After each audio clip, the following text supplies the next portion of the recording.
Hi, this is Asher, and we're in the second of a mini-series of mini teachings about the challenges that the believers found in the first century community of faith in the book of Acts.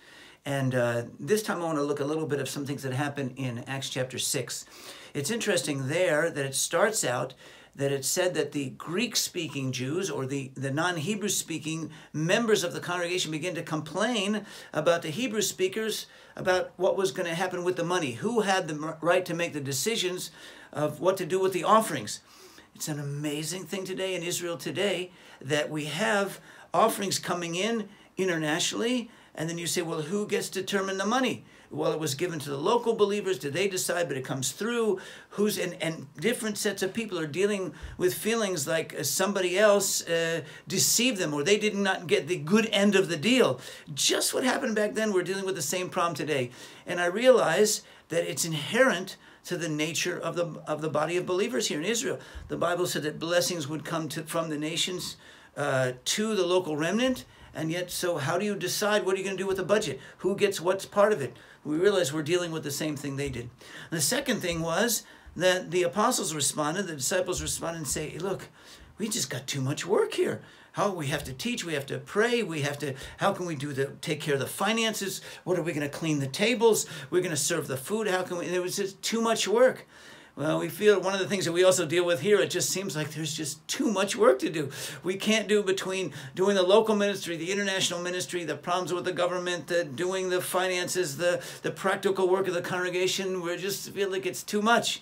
And of course they said, well, what you should do was appoint deacons. That was the first time there were shamashim, we call them in Hebrew. First time there were helpers. Before that was just the disciples, the apostles were doing all the work.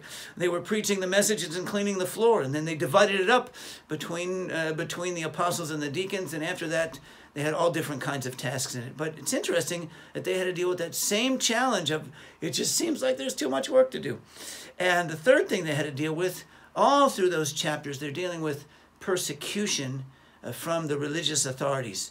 Religious authorities are always the one that persecutes the believers. Why?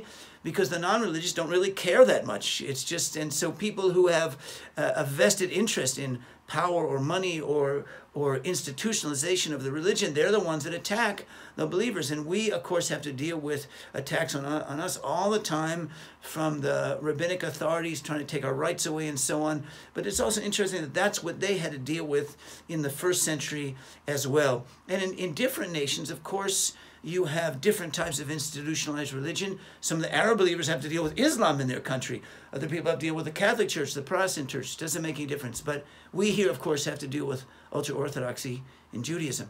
Well, to summarize, another thing that we see in the book of Acts is that they had to deal with what do you do with the money? Who determines how to deal with money when you have international donations? Number two, how do you deal with the quantity of work to run the community of faith here in Jerusalem and in Israel?